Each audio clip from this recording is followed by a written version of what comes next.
This is the Detroit Sports Podcast Network.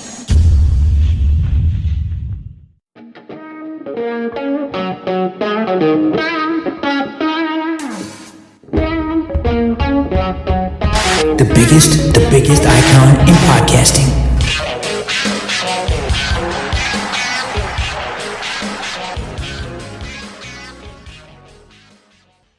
Welcome in, everybody, to this week's episode of the DocNJock Wrestling Podcast. I'm your host, Adam the Jock Straczynski. On today's show, Danielson, Okada 2, Electric Boogaloo, NXT's new home, someone else is welcoming somebody home, and Vince might have lost more than power in WWE. We're going to get to all of that. We've got to take a look at what took place at Crown Jewel, how it impacts the wrestling world, and what is going on in AEW, because they might have an MJF problem. We're going to get into all of it. We're going to break it all down. Helping me do it. He's the one. He's the only. He is the Doc John Macaroon. What's up, cuz? Man, can't wait to recap Crown Jewel. I thought it was a very interesting premium live event. Lots to get into, man. Let's go. I thought it was great. At least I'll say this. It kicked off in a way that made it so fun for me because I thought the way in which they handled the opener was spectacular. And that opener was Sami Zayn defeating JD McDonough in the pre-show. What did you love about this? Because this was a pretty tough match. JD McDonough looked like he kind of got beat up a little bit in this. What did you love about this match? Yeah, I loved it because I predicted Sami Zayn, and I'm like, yes, this kicks this off right away with a win. And I'm like, of course, that'd be why you love it. And in the end, I looked at it like, there's no way JD McDonough belongs in the same category as Sami Zayn. I wish it wasn't in the pre-show. I mean, I get it. You need some content to fill an hour just of talking heads in this day and age is a little bit tough. And it was 12 minutes. Mm-hmm. It's a standard opening match, but obviously it sets the tone as to what was going to happen when the premium live event started, which I also very much enjoyed, which is Sami Zayn is rebellious, and his mission has now been clearly stated, which is to disrupt whatever it is that the Judgment Day is trying to accomplish. I think it's great for him. Yeah, and that played a part in Monday, and we'll get to that very shortly here and how that kind of impacts what took place on Monday Night Raw, where that impacts the story going. But you're right. This was a good match. And look, Sami Zayn in Saudi Arabia is now welcomed with open arms. It's always great to see him come out. It's always great to see the fans' reaction. The fans absolutely love him. He always loves the love that he gets from the fans out there. So it's always a really cool moment to see that, especially where they were roughly 5 years ago. They were on polar opposite ends of everything. So interesting to see where we've come and to show that we can kind of move forward in things. So really, really cool to see Sami Zayn get that win over JD McDonough. Now we've got Seth Rollins defeating Drew McIntyre for the WWE World title. Now, after this match, this was a very good match. This was a hard-hitting match. This was everything you would expect this match to be. Seth Rollins ends up getting the win. But the interesting thing was what took place after this match, after Crown Jewel. And it was Seth Rollins and Will Ospreay teasing each other on social media. Now, Will Ospreay's contract comes up in 2024. I believe it's in February. So his contract is expiring with New Japan. He's already basically told New Japan, I'm not going to be back with you. It has basically come down to AEW or WWE where he's going. And now Seth Rollins and Will Ospreay in the past, they have a bit of a history of going at each other on social media. Back, I think, during the pandemic, there was this back and forth between Seth Rollins and Will Ospreay at a point where Seth Rollins was like, check my bank account. Wasn't a very good look for Seth Rollins back then. But this was different. Basically, Will Ospreay showed some big eye emojis, and Seth Rollins basically said, hey, the water is warm. Do we see Will Ospreay taking on Seth Rollins in a WWE ring in 2024? Where are you at with that? Because I thought this was one of the more interesting things to come out of Crown Jewel, and it didn't even take place in the ring. It took place on social media. Yeah, absolutely. And now you look at it, what has UFC and Endeavor been known for? And that's kind of bringing the opportunities and the attractions that people want to see. If there's anybody at Endeavor that really likes anything that this could potentially be in regards to money, in regards to the attraction, you just have to. I mean, you have to do it. I just think that the very thought of Will Ospreay squaring off against Seth Rollins, and it probably has to be WrestleMania. I think you do the stare down at the Royal Rumble. Fuck, you can just have Ospreay debut at the Rumble and have him win it, and you got the match right there. It's Seth Rollins versus Will Ospreay, man. Oh my goodness, it's box office. Everybody wants to see it, and they would have a series of matches that would probably be very legendary, a la Brett and Shawn Michaels. That's how good these two are, and I think that's what everybody was excited for. And it's smart marketing, very, very smart by Will Ospreay, especially knowing that he's going to have interest. I just think that Will Ospreay would be a very big deal in AEW, but I just feel like there's so many more mega matches that he could have in WWE, and they got to make it happen. I hope he chooses it, but you just kind of always have that in the back of your mind. Is he going to get enough good creative in a long-term run? Because you don't want to end up having him starting to look like Chad Gable and all these gimmicks and stuff like that. Now, he wouldn't. His star would shine brighter, but you don't want him to go to WWE and be less than one of the best two wrestlers in the entire world. Yeah, you're right. And look, at this moment in time, I think Will Ospreay is the best wrestler in the world. That was something that we bestowed upon Kenny Omega probably 4, 5, 6 years ago when Kenny Omega had his matches with Okada. Kenny was the big bout machine. I think Will Ospreay is that guy. Will Ospreay right now is the guy who draws the eyes. He puts butts in seats. Seth Rollins, one thing you can say about Seth Rollins, he's a workhorse. That's a reason why he always ends up with a championship, because no matter how beat up he is, no matter how banged up he is, the guy goes out there and gives you a hell of a match every single night. When your baseline is a 4 out of 5 star match, you're really good at what you do. And that's Seth Rollins. He's got the ability to go out there every night, give you at least a 4-star match, which is, like I said, very, very good. And he has the ability to crank it up to 5. So, look, these two guys would give you a hell of a run, would give you an awesome series. You could take up an entire year and a half with these dudes going back and forth. And on top of it, they're both very good on the microphone, so they could sell the match. They don't even have to touch each other. Like you said, the stare down, the butting of heads, the cutting each other up on the microphone, it would be fantastic. It'd be great television. And look, I think Will Ospreay has had his taste of AEW. He's got to wrestle arguably the best at AEW. Whether you believe it's MJF or whether you believe it's Kenny Omega or whether you believe it's whomever. He's got his foot in AEW. He's there. He does stuff because of New Japan with them. I think WWE is the next big venture for him. I think he ends up there in 2024. Now, Rhea Ripley wins the Fatal 5-Way to none of our surprise. This ended up leading to a match that's going to take place on Monday Night Raw. And I like the outcome of that. We'll talk about that and kind of what that means when we get into breaking down Monday Night Raw. Solo Sikoa defeats John Cena. Now, John Cena in this match put over Solo Sikoa.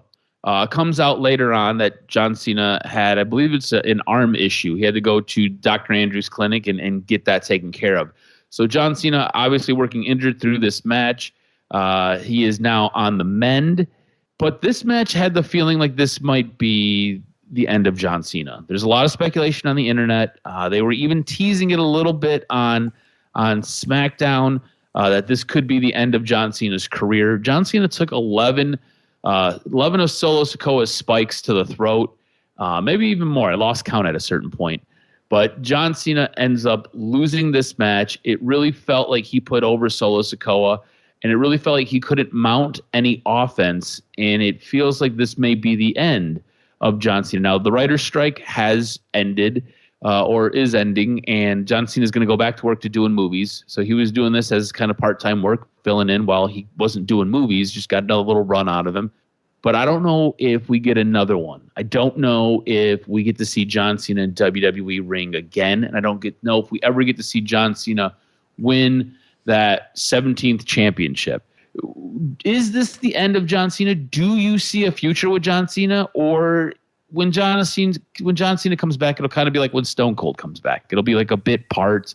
It'll be like a one of those shows where they have all the old timers and they kind of come in and they do some stuff backstage and that's pretty much it. Do we get another run from John Cena or is this it? Is he done? No, I think you get another run, but you don't get another run with the hustle, loyalty, respect guy. You got to get a new dude. I mean, you got to cut his hair thin. You got to, change the character. I mean, you don't have to be completely nasty heel, but do something different. Freshen up the character. I mean, it's okay. It's happened before. Others have been revamped. And I like that he immediately goes to social media and posts a picture of David Beckham when he was at Paris. I mean, that's the tail end of a career. And I was like, oh, I get it. I thought it was great to have him put over Solo Sikoa. It makes him look like a badass. And it's probably the right thing to do business-wise. But I don't think, obviously, John Cena needs to win a 17th title. He's not going to be top of the card. But I think that, he could do some things with other people that could elevate them as well. Lead a faction, do something different, be somebody's mentor or something. Maybe even be a heel. I mean, or a go-between where you're not full heel, but you're not exactly, a good guy anymore. Something different, something revamped. And I think that's, if he does come back, he's not going to go out losing like that. I think he'll have at least one win on television moving forward. I think it's been funny that he's been the WWE's been talking about how many days it's been since he's had a win. It was a good run. I think it is.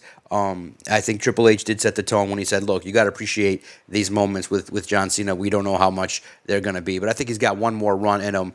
But it'll be like that, a two-month stretch, handle some things, maybe tie up some loose ends with other feuds and things like that and keep it moving.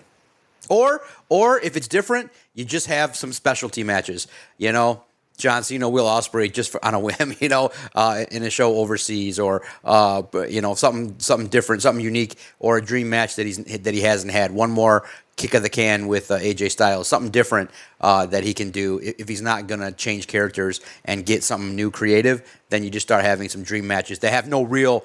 You don't need to have John Cena in a storyline where he's trying to battle Solo Sikoa or the Bloodline or Roman Reigns. You just have him in special attraction. I just want challenges. I want to challenge AJ Styles. I want to challenge this person. I want to challenge Sami Zayn, and just a couple matches here and there, and call it a day. It'll be interesting to see kind of how his career goes from here. It really did, like I said, feel like it was the last big storyline for John Cena, and Solo came out of it looking like a monster. That's what you want. You want that dude looking like he could challenge Roman Reigns to be the tribal chief, and we got that.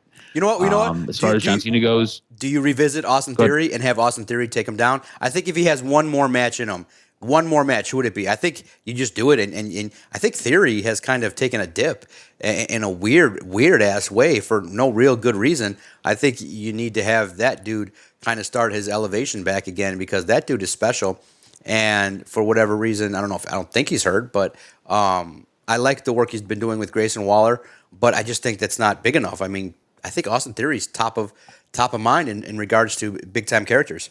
Yeah, I think it's a really interesting question, because I think you're right. Austin Theory's star feels like it has waned a little bit. But I feel like right now they're setting up for a big series with Kevin Owens. You've got Grayson Waller, you've got Austin Theory, you've got Kevin Owens. I think somebody else will get looped into this match with Kevin Owens. And I think that could help elevate Austin Theory again. It really felt like when Triple H took over creative, this was Vince's handpicked dude. It was similar to like what Vince did with John Cena, right? And that's why that whole thing with Austin Theory and John Cena kind of worked. I just don't think Austin Theory was necessarily ready for it. I don't think his delivery was necessarily the best to help elevate himself. I just don't think it was. I don't think it was necessarily the right time for him. I don't think he was seasoned enough. I think now with Triple H, I think they've kind of pulled back a little bit on a few things, and they've kind of let him grow a little bit more. I think he's a little bit more comfortable now. I think he could handle himself in a better situation. If John Cena was to come back and it was to help establish a guy like Austin Theory, and Austin Theory was to take this opportunity again and run with it, yeah, I think it could work. I feel like what was done before, it just kind of missed the mark a little bit. I'd like to see where he goes with a guy like Kevin Owens. Again, Kevin Owens is a great guy who, on the microphone, is really, really good in the ring. There's a lot of facial and body expressions that Kevin Owens does that hopefully a guy like Austin Theory picks up on. I thought what we had on Friday Night Smackdown with Kevin Owens messing around with a teleprompter and his one punch for two dudes. I thought that was really, really funny, and that was good. And it got to put a little bit of a spotlight on both Grayson Waller and Austin Theory. And I think Austin Theory can use this time to really help elevate himself. But I don't think you're wrong when you say that his star is kind of waned. I think him and John Cena could come back, and I think they could wrestle, have a better match, and do things a little bit better than what they did before. Because I don't think it really hit the mark. I don't think it really worked.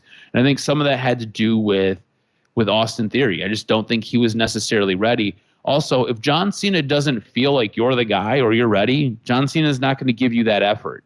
It sounds a little bit selfish, but John Cena at this point in his career feels like he's a keeper of a castle. He felt like Solo was ready. Feels like Solo's the guy. So he went out and he basically laid down for Solo. And that's what you got in this match. So it'll be interesting to see what takes place with Austin Theory. I would say over the course of the next 3 to 6 months. Let's revisit this in May maybe. Because Austin Theory could be in a totally different place and could be elevated higher up on the card. And it could all start with what we've been getting lately. So it'll be interesting to see where he goes. Next match was Logan Paul versus Rey Mysterio Jr. You know, I don't think every time Logan Paul has a match, we put him over. But I don't think we talk about how good this guy actually is. Logan Paul, for a guy who was not really classically trained as a wrestler, for a guy who has kind of walked into this, he does put the effort in. There are videos of him working, and he does work in these matches. But this is a guy who isn't really, this isn't his 24/7 gig. And Rey Mysterio is a guy who's been there, done that. Rey Mysterio is a legend in this game. There was a spot in this match where Logan Paul legit saved Rey Mysterio and saved Rey Mysterio's neck. Rey Mysterio went to go jump off the second rope and do a moonsault, and he under-rotated. Logan Paul, basically being in the middle of the ring, the jump was short.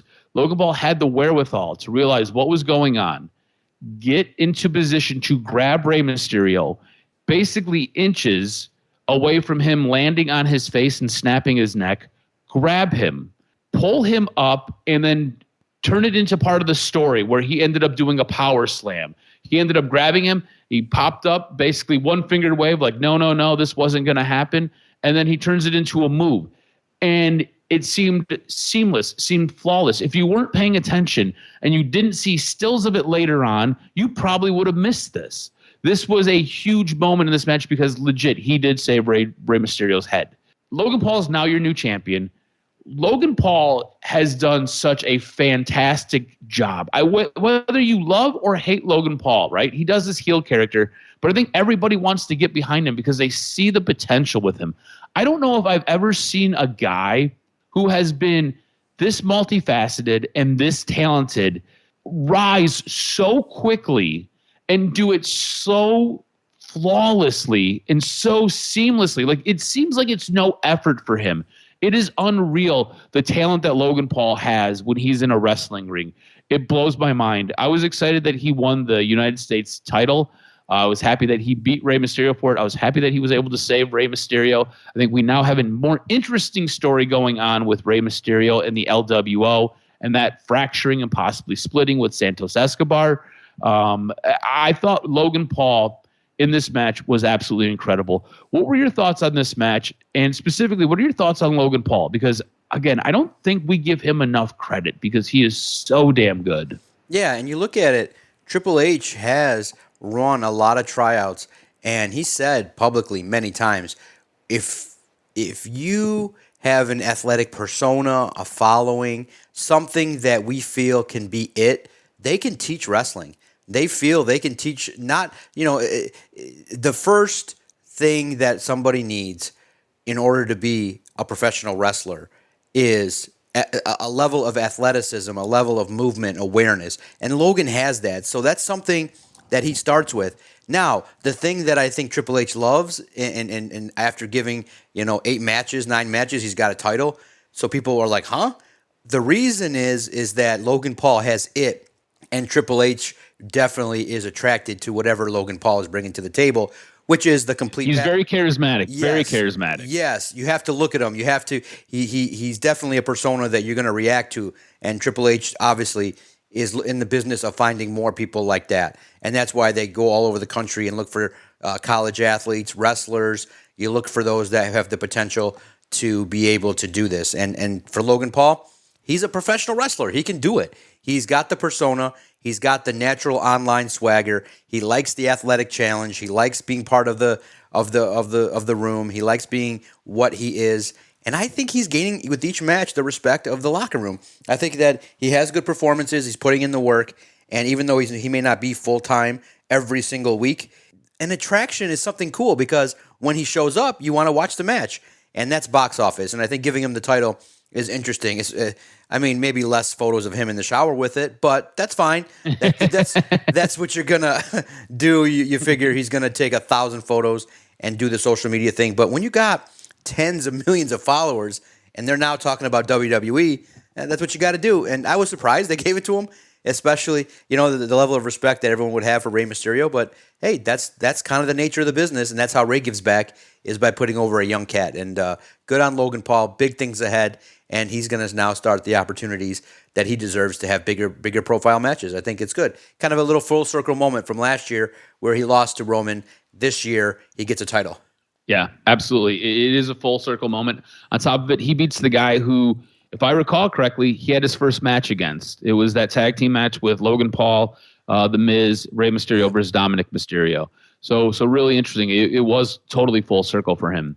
After that, we had Io Sky defeating Bianca Belair to retain her WWE Women's title. Now, the thing that was interesting about this is very early in the morning, there started to be reports that Kairi Sane could show up, and Kairi Sane could play a factor specifically in this match. Kairi Sane and Io Sky have a history together back when they wrestled in Stardom. Kairi Sane also has a history with Asuka. So Kairi Sane shows up to what is an incredibly flat crowd. I don't know if this crowd knew who Kairi Sane was. I don't know if this crowd maybe thought this was somebody else. Not really sure where this crowd was. How disappointed were you that the crowd was so flat for Kairi Sane?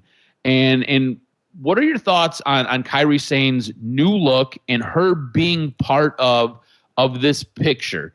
Because we're going to talk a little bit about Damage Control when we get into WWE.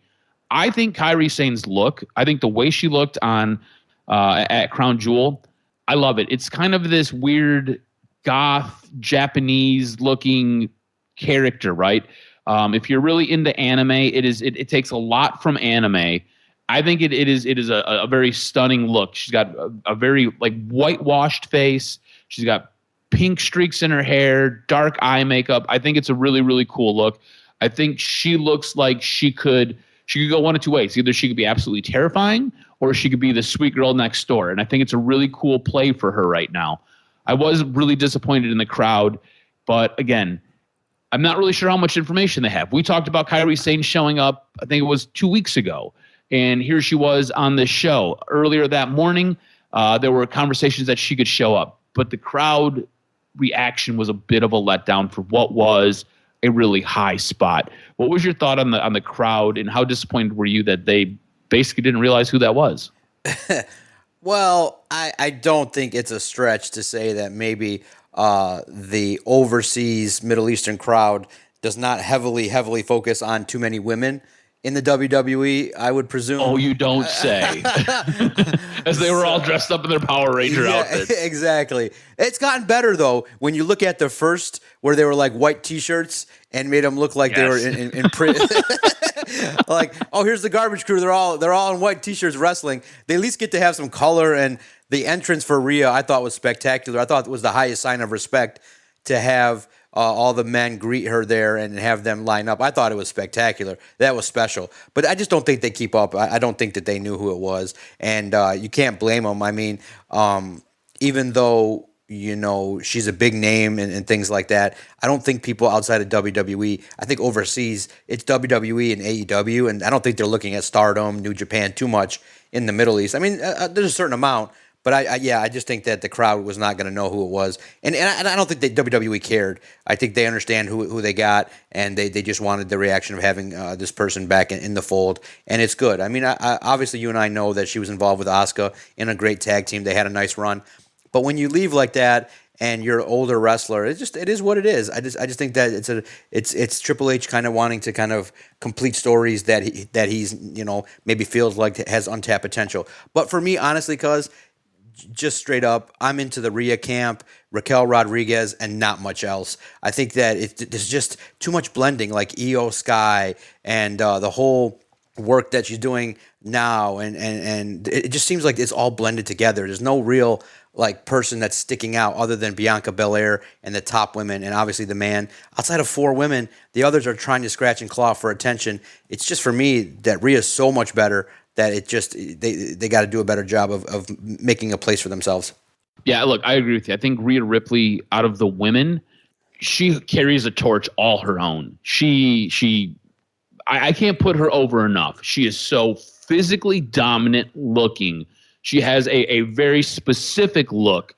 She is great on a microphone. Like I said before, she can get in the ring, and I don't have any issues if she wants to wrestle a guy. I feel like she could win a match against half the guys in that locker room. And I know it's probably not true, but like the way that she's been built up, I feel like it could happen.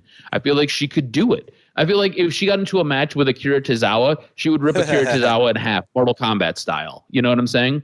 So like it's just kind of where I'm at with her. I think you're right. I think the way they have her built up compared to the way they have Io Sky built up, it's really, really interesting because let's be honest, they're both heel champions, but Rhea Ripley feels like she is completely dominant, where Io Sky relies on Bayley, relies on damage control. And I think you see a little bit of this with Seth Rollins and Roman Reigns. And we're going to talk a little bit about Roman Reigns' match here in a moment, but I think you get a little bit of that. I think there are some parallels that are ran between Io Sky and Roman Reigns. So let's get into Cody Rhodes. Damian Priest had a match. It was a good match. I thought Damian Priest was going to. I thought the card was going to play out a little bit differently. I thought the Cody Rhodes Damian Priest match was going to take place where the Seth Rollins Drew McIntyre match took place. Then that would allow for Damian Priest to come out and cash in on Seth Rollins. Instead, those two matches were flip-flopped, and Damian Priest did not get the chance to cash in. He did attempt to cash in on Seth Rollins, and Sami Zayn ended up interfering and running to the back with his briefcase. So Damian Priest was pretty much up Schitt's Creek without a paddle when he took on Cody Rhodes. This was a good match. It was kind of what you expected. Cody Rhodes ends up winning and beating Damian Priest. Now, we get to the Roman Reigns LA Knight match. LA Knight, this crowd was rabid for LA Knight. This crowd was super hyped for LA Knight. Roman Reigns, this was your typical Roman Reigns match, though. This was what it was. LA Knight takes him to within a second of getting the win and getting the WWE Undisputed Universal title. Jay comes out, puts a foot on the rope. Next thing you know, there's a little bit of distraction. Roman's able to hit a spear on the outside, hits a spear on the inside, and then 1, 2, 3, he retains. Similar to Io Sky, you need a lot of stuff happening on the outside, a lot of different types of interference for you to help retain your belt. We are now going on year 4 of Roman's reign at this moment in time, and it really, I feel like it's starting to wane because you're starting to see the same scripted stuff. When we talked about this, we did our predictions. At this moment in time, LA Knight should feel like he has a legit shot to beat Roman Reigns. When you're watching that match, you should feel like when he gets a near fall that you could buy in and that match is that he has a chance to win that match. And right now you just don't feel like that with Roman Reigns. Also, this is a guy who's had, I think, less than 10 title defenses this year alone. So he's not really defending his title very often. And when he does, it is always this weird wonky interference, always getting help from the bloodline. It is again similar to Io Sky. She defends it a little bit more, but there's always some outside interference. And I think at a certain point, there's a law of diminishing returns where you feel like your champion isn't necessarily worthy of holding the belt that they have. And I think we've kind of hit that moment with Roman Reigns. I feel like we have hit that spot with Roman where I just don't know why he has the belt anymore. I get it's a prop, and I get it's there to help elevate a guy. Roman's been elevated. You can't elevate him anymore. I don't know if Roman necessarily needs the belt anymore. I know that there's a story going on with all of it, but at this moment in time, we keep running the same story with the title defenses, and I think we're getting a little bit tired of it. I think it's starting to really, really wane. Where are you at with Roman's, I guess, run at this moment in time, and specifically with this match? Because it really felt like Control-C, Control-V. We're just going to copy and paste. We're just going to take what we've done before, and we're just going to put it here. All we're going to do is we're going to change a little bit of the homework. And instead of him doing it against who's he wrestled recently, instead of him doing it against Cody Rhodes, he's going to do it against LA Knight. Instead of him doing it against insert whomever, Drew McIntyre, he's going to do it against LA Knight. Instead of him doing it against whomever, he's doing it against LA Knight. And it's the same story. Or Jimmy Uso or Jey Uso. It's going to be LA Knight. That's who he's doing it against. So it just feels like it's a lot of copy and paste, copy and paste. We're not really getting anything new. There's nothing that's really interesting anymore with these matches. And even his entrance, I feel like, is starting to kind of run its course. Where are you at with Roman Reigns right now? And again, specifically this match against LA Knight. What a novice idea. This isn't even out of the box thinking. All they got to do is have Roman win clean. I mean, that's it. Just have Roman win the damn match clean. He doesn't need any interference. He's the world champion of over 1,100 days. Just win clean. That's all he's got to do. And I just think that people are annoyed because, yeah, they wanted to see LA Knight, who got a decent pop overseas. But like I said, nobody within their right mind had the belief that LA Knight was going to leave that arena with the championship. I mean, look, I'll be honest. When I saw the crowd at first, I'm like, oh, it only holds 13,000. Not big enough. No. LA Knight needs to be in a stadium of 50,000 or more if he's going to take a title. And look, Riyadh's great and overseas is great, but no, not big enough. Not at a crown jewel. It's still not one of the big 12 in regards to what people care about. So all people want to see is stop doing the same thing over and over and over. We've seen it for 3 years where an opponent has an opportunity to win, an outside interference. Jimmy put the Roman's leg on the rope, and everybody's like, "Oh my God!"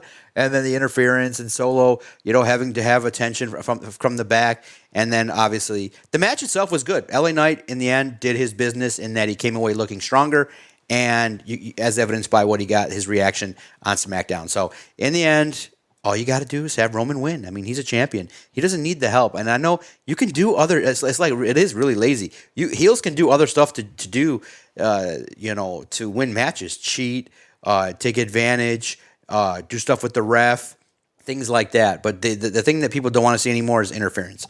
Enough already. That and roll-ups. We don't want to see interference. We don't want to see roll-ups. Exactly. Spear. I mean, Roman Reigns can wrestle. I mean, the man can wrestle. He can do a lot of things very well. Just have him 1, 2, 3, over and over. And I thought that the back and forth was great. It was a good match. Look, LA Knight had one of the better matches of his career. He stepped up, and I'm certain WWE was happy with his performance. Yeah, for sure. They should be. I think LA Knight has a lot of potential still. I don't think this derails anything that he had going on. On Friday night, you got to see him address Grayson Waller, and that was fun. And that was comical, and the crowd behind him. And you could tell the crowd was behind him as they were basically chanting that he held up his end of the bargain and he did everything he could do. Yes. So crowd still very much behind LA Knight. With calling the card, we split the point. You still have a 4-point lead. It is now 11-7. I still have more work to do. But let's get into what we got from WWE this week. The War Games rosters for Survivor Series seem as though they've been set. I'm wondering if we are going to get a fifth member for each team. I believe we may. I'm not sure who that's going to be, though. But currently, we've got JD McDonough and the Judgment Day. At this point, I feel like JD McDonough just needs to be incorporated into the Judgment Day. They'll be going against Seth Rollins, Sami Zayn, Cody Rhodes, and Jey Uso. This all transpired at the very end of Monday Night Raw when Sami Zayn was taking on Seth Rollins in a match. Seth Rollins basically bestowed a match upon Sami Zayn for helping prevent Damian Priest from interfering in his match earlier at Crown Jewel. Sami Zayn said, "Hey, let's do it tonight. I appreciate it. Let's get a match going here." Judgment Day ends up coming out and interfering, and they brawl, and then Adam Pearce comes out and says those magical words. Y'all want to keep fighting? Well, we're going to settle this at War Games, which will be taking place at Survivor Series. So these guys will be taking place. This match will be taking place in 2 rings inside of a steel cage. Should be a good time. I kind of feel like we knew this was the direction we were going. I thought there may have been a little bit more bloodline guys wrapped up into this as well, because there's so much crossover with so many of these guys, whether it's Sami Zayn, whether it's Cody Rhodes, whether it's Jey Uso. You also had the Judgment Day working in concert with the bloodline. So I'm a little bit surprised that we didn't get a little bit more of a bloodline infusion here, especially when we've seen what we've seen a few weeks ago before our last major pay-per-view. What are your thoughts about this? And do we get that 5th member? Do we get another guy on each side? And if we do, is it possibly somebody from the bloodline? Do we work that bloodline storyline back into here? Ooh, man.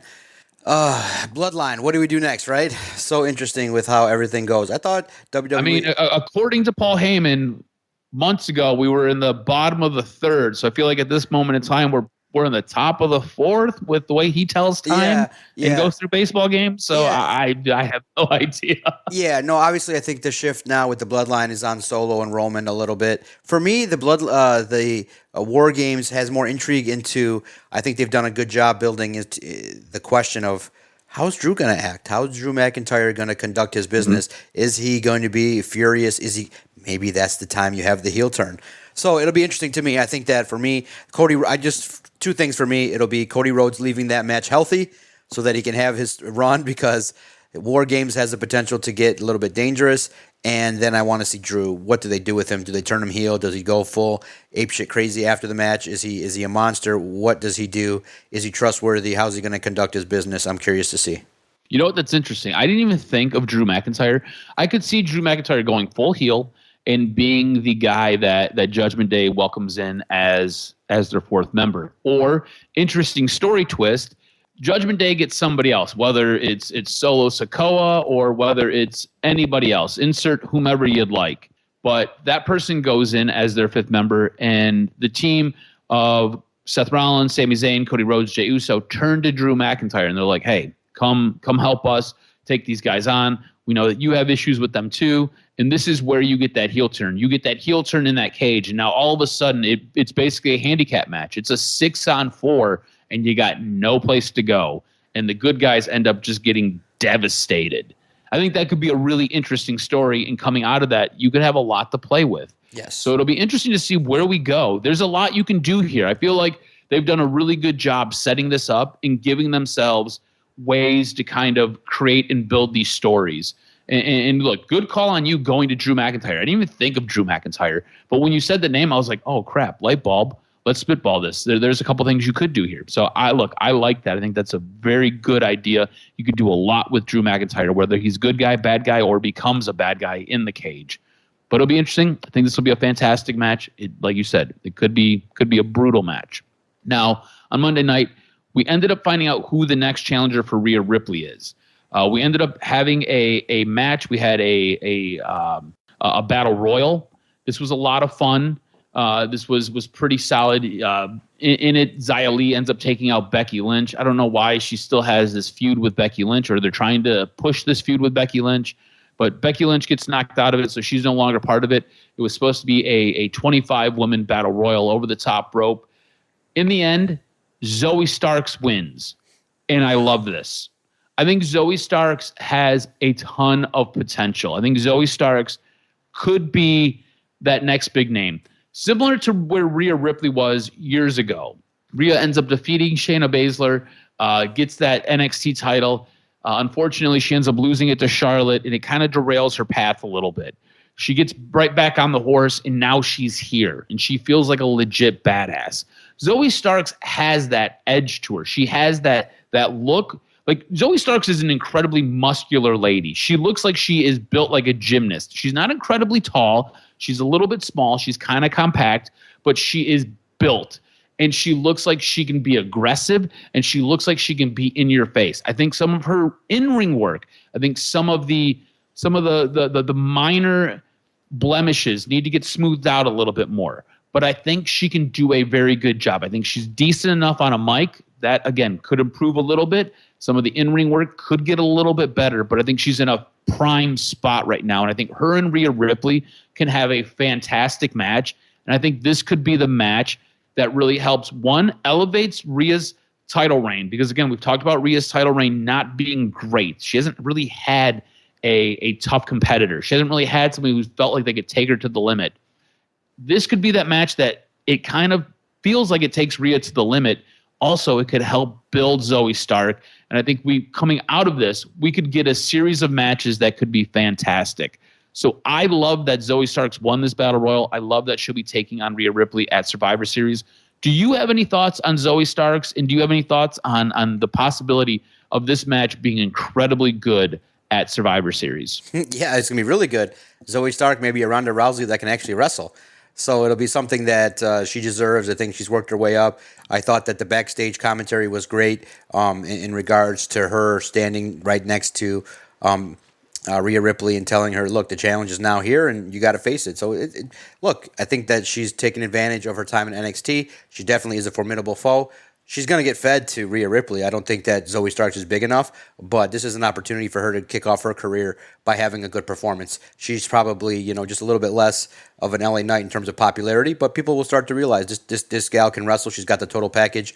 You introduced her well with the Trish Stratus feud, and now it's got to be some stuff that she does in the ring that gets attention. And Survivor Series is a nice big stage, so hopefully she takes advantage.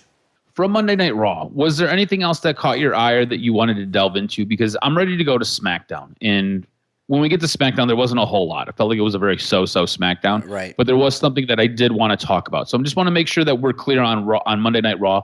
Anything else that interested you or that caught your eye?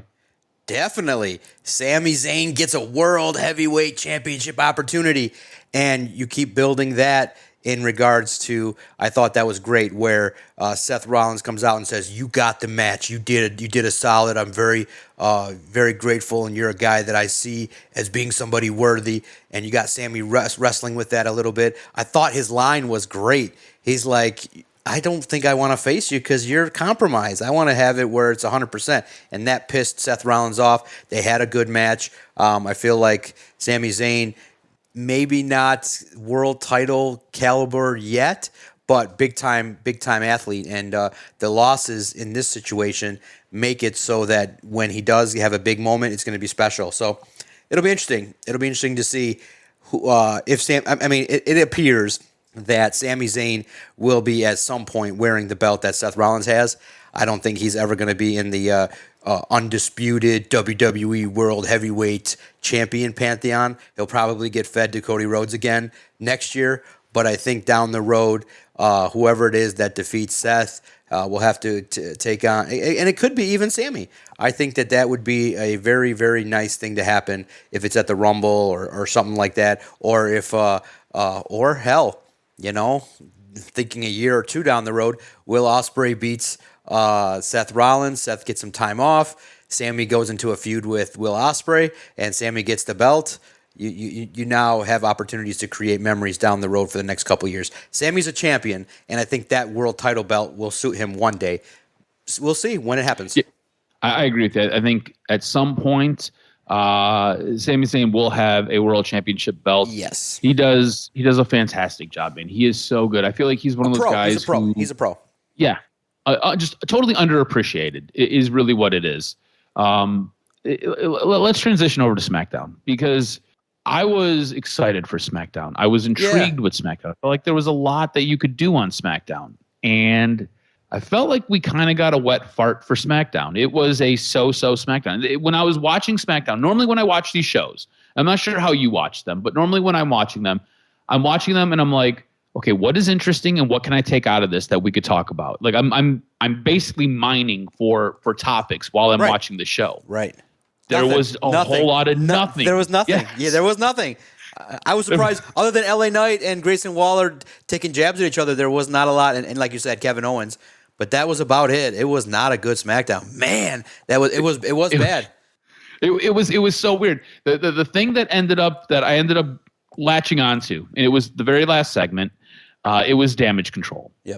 It appears as though we were getting this push with Damage Control, and it was one of those things that just kind of stuck out to me as I was talking out loud. I was talking to Alyssa about this as this was unfolding. There was this shot where you had Bianca Belair basically dead in the ring. You had Shotzi dead in one of the corners, and you had Charlotte basically laid out in another corner, and you had all these women standing in Damage Control over top of them. And I was like, so is Damage Control like the new ladies NWO? And that was kind of, I was like, well, I guess maybe that's what we go with. I think that's maybe what we talk about. And the way we got here was interesting because I felt like this was very, very rushed. I felt like you could have stretched this out for a couple of weeks and you could have told a really good story, possibly messing with Bayley. If you look at Damage Control, right, I feel like this story is lacking that emotional tug. To me, it just feels like you've got Bayley who wants to be the epicenter of Damage Control, and you have what just took place at Crown Jewel. Earlier in the night, you had this back and forth with Dakota Kai, Io Sky, Kairi Sane came out, and Bayley's like, "What is she doing here?" We remember the last time that Kairi Sane was there. Bayley beat the living crap out of her in a backstage segment, and then they wrote her off TV. That was 3 years ago. They showed the video footage of that, and it was like, oh yeah, that's what happened, because you tend to forget things. But you show this bit of vulnerability with Bayley not really knowing her place in her group that she's created. And then you get these wet promos from a Dakota Kai, from an Io Sky, and from a Kairi Sane. And basically Kairi Sane's like, I respect you as the leader of Damage Control. And it was kind of like, all right, whatever. This match goes on at the end of the night for the main event. And halfway through it, Asuka, who was teaming with Bianca Belair and Charlotte Flair, turns on Bianca Belair. Now, remember, Asuka and Kairi Sane were part of the Kabuki Warriors, or as we called them, the Bukaki Warriors. And next thing you know, they have this embrace in the middle of a match, in the middle of the ring. And I'm just kind of like, what the hell is going on here? Like, to me, it was bad storytelling. Next thing you know, you've got this 4-on-2 going on in the middle of the ring. Shotzi comes down, and I was like, oh, great, now we're going to add her to this. So now Shotzi gets in, and Shotzi gets beat up, and that looked herky-jerky and looked bad. And when it's all said and done, you basically have Bayley in the middle with Asuka and Kairi Sane on one side, and you've got Shotzi and Io on another side. They're all standing feet on top of Bianca Belair, holding up their hands.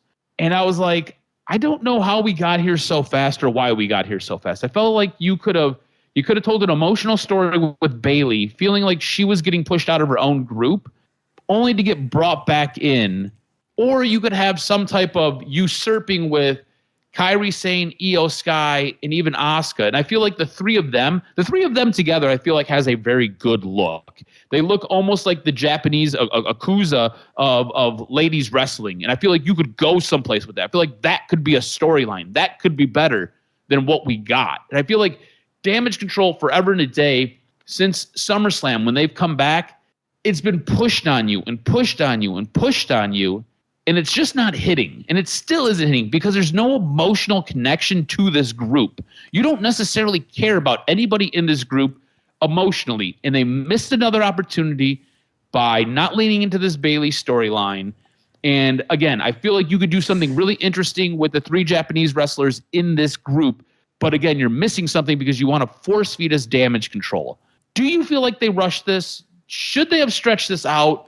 What are your thoughts on Damage Control? I don't even know where to go with this because, again, it was a bad SmackDown that didn't leave you with much, and I just don't know what to do with Damage Control anymore. No, it's interesting. You document it and you move on. That's what I did. When the main event hit, I just fast-forwarded it. I mean, I taped it, went to the Metallica concert at Ford Field. It was great. Came home, got through it. I'm like, oh, I look forward to LA Knight.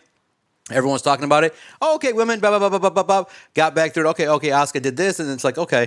You know what I mean? For me, and like I said, I don't want to be disrespectful, but Dakota Kai, Io Shirai, the new lady that just came back, they all kind of feel like the same person to me. You know what I mean? It's like I can't keep them all in track in regards to who's who. They're all the same thing, like just an unusual foreign women's wrestler that's in there with Bayley. I'm interested in Bayley. The other three just have good entrances, and there's another one too, Shotzi. She's got a weird entrance. They all feel like four women. They're all the same, just all intertwined, and they all at some point want to fight Asuka and get the miss. You know what I mean? So for me, it doesn't hit. Like none of them distinguish themselves as somebody that if you said, okay, this is like if you told me right now, and I had to line up Dakota Kai, Shotzi, and the other two, I couldn't distinguish them all. I couldn't put a name to a face. That's how disconnected I am with the women, and I'm interested in Bayley, and that's about it because I feel like her role in Damage Control over the last year has been not that great, and it's like, okay, you're supposed to be the leader. Here's the thing. You said something really interesting there. You said the only person you're interested is Bayley. I'm not even interested in Bayley. Right. Like on a scale of 1 to 10, what is your interest level in Bayley? Is it closer to a 1 or is it closer to a 10 or is it maybe a 5? No, currently it's at a 2. I'm like, dude, she's got world caliber. That's my point. Yeah, that's my point. There's nothing interesting about this group. Nothing. They need to. I'm more interested in wondering what Bayley could be doing in regards to everything. It just always feels like she's in the background, just in awe of everything that she's seeing. It's like, okay, it's been 52 weeks of this. You know what I mean? This is the kind of move on. Yep. So, yeah, exactly. All that kind of stuff to me, it just indicates that they haven't done a good enough job of telling the story or connecting me with who is what. Like I said, if you lined up all those women, I know Asuka, and that's about it. And I keep it moving. It's not something I'm intrigued by in any capacity, let alone be put in the main event. And there you go. When you put these ladies in the main event, it's just it's not interesting. I thought that LA Knight peaked the show and Kevin Owens and everything like that. And other than that, I thought the segment with Santos and Carlito, starting to split with the LWO was interesting. But other than that, that was about it for SmackDown. Yeah, it was a very so-so. It was not a great SmackDown.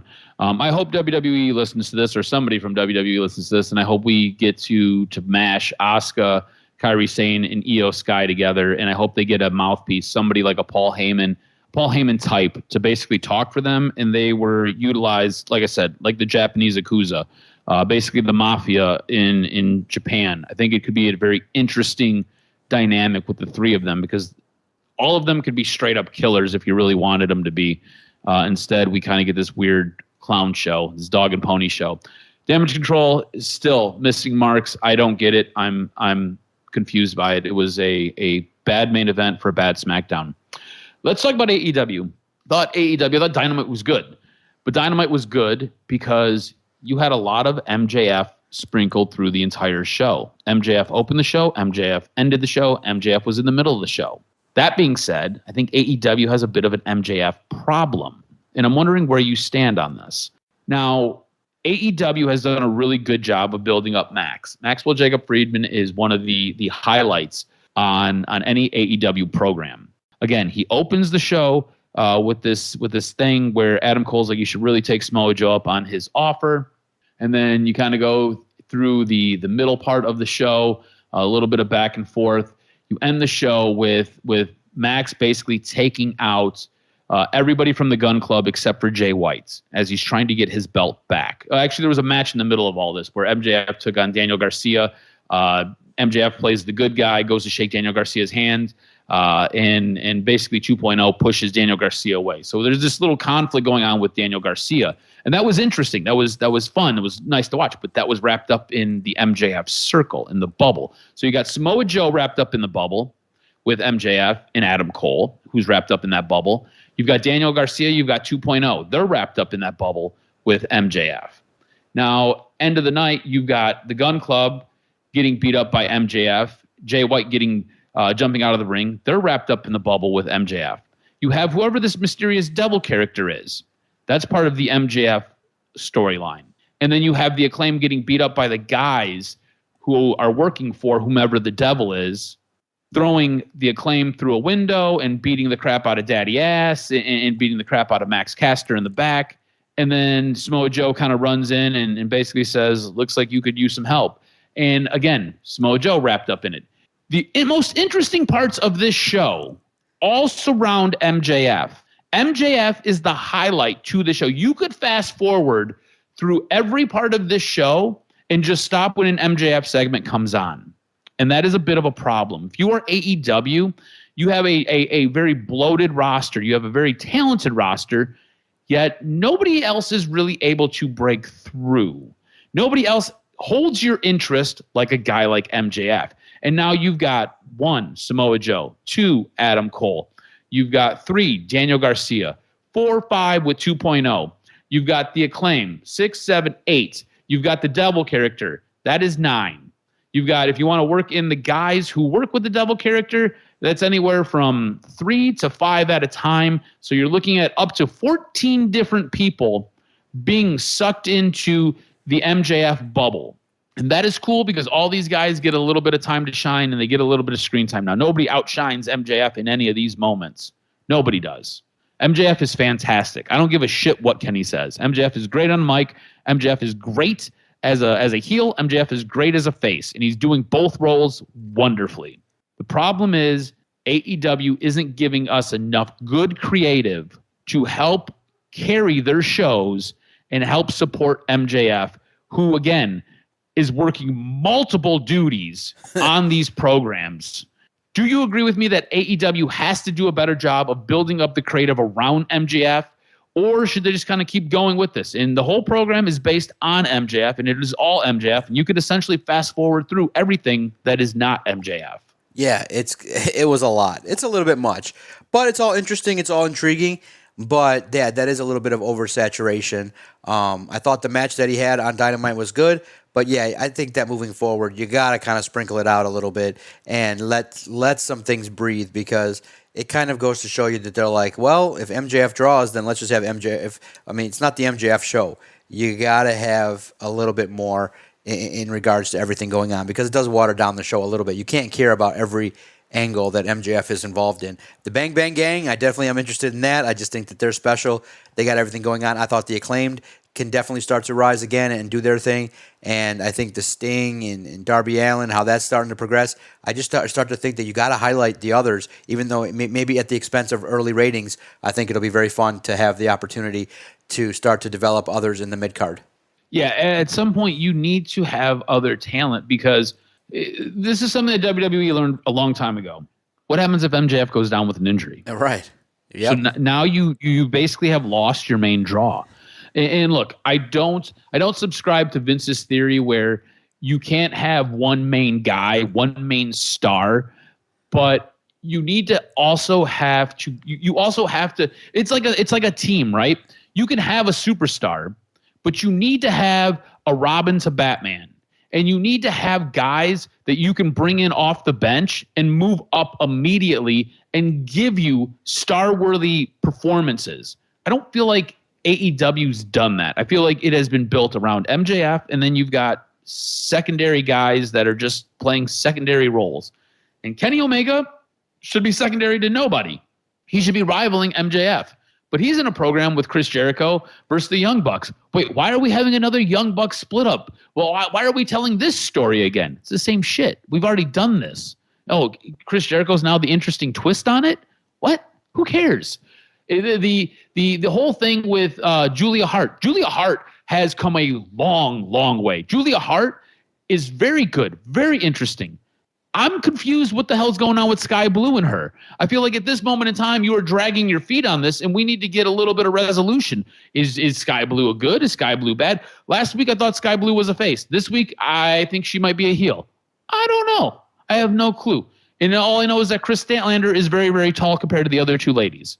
So, like, where are we going? Like, you have to do a better job of supplementing your really good creative with other good creative. And you just haven't done a good job of that. Was there anything else from Dynamite that stood out to you? Because that was the main thing to me. It was like I said, MJF was fantastic. He was really, really good. And if you just go watch the MJF segments, you'll be excited with Dynamite. It was awesome.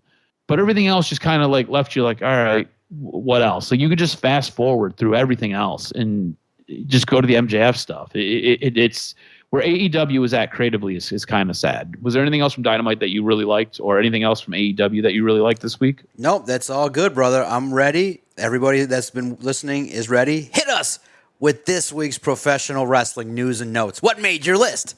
So I'm going to give the point for show of the week to Raw. Are you cool with that? Yeah, absolutely. Raw was the show of the week. All right, cool. So some news and notes. AEW has lost another talent. According to PW Insider, the Bunny has officially departed AEW after having been there since March of 2019. The report notes that the sources said that the two sides mutually agreed to part ways. However, there are no further additional details known at this time.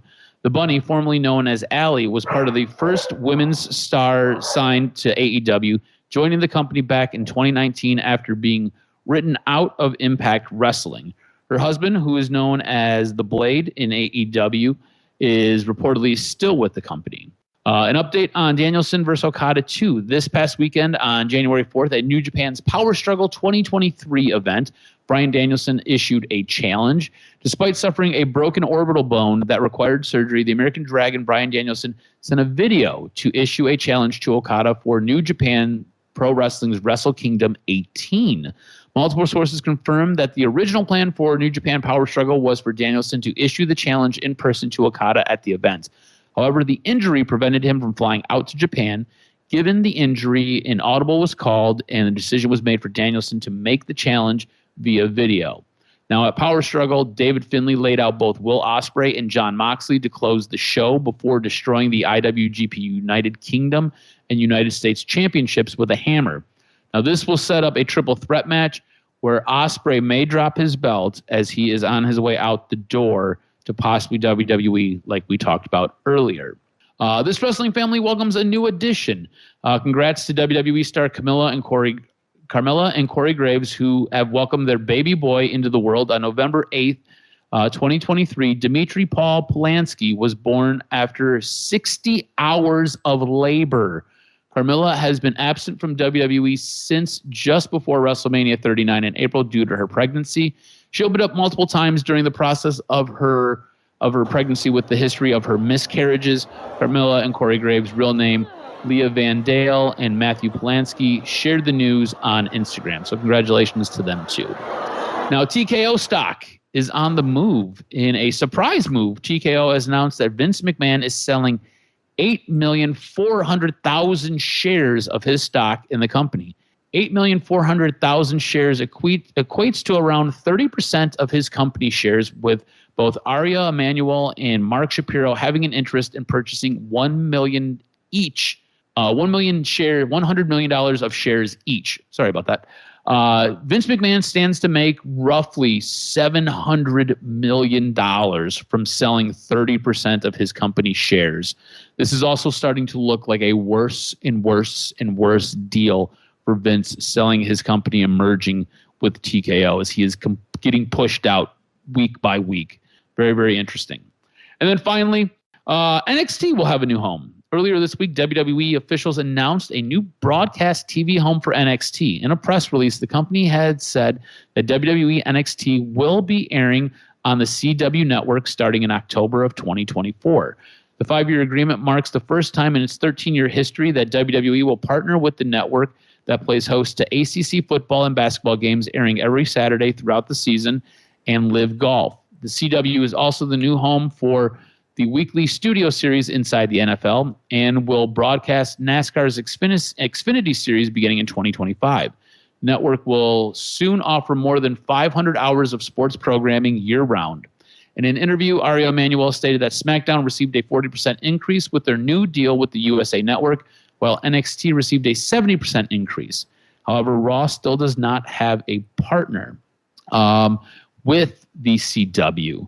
It is interesting that they went with this company. Real quick, is this a good thing for the NXT product? Because when this news broke, I scratched my chin and I was like, this is not good for WWE. Now, the money up front, that's great. But the CW is a channel that is not available in every home. In bigger markets, it doesn't even exist.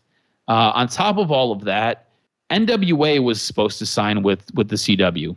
That sounds like that is kind of on hold right now, but this is where the NWA was going to go. You are WWE. You are treading in the area where the NWA, a group that has struggled to get television rights for almost 25, 30 years, you are basically eating at that table.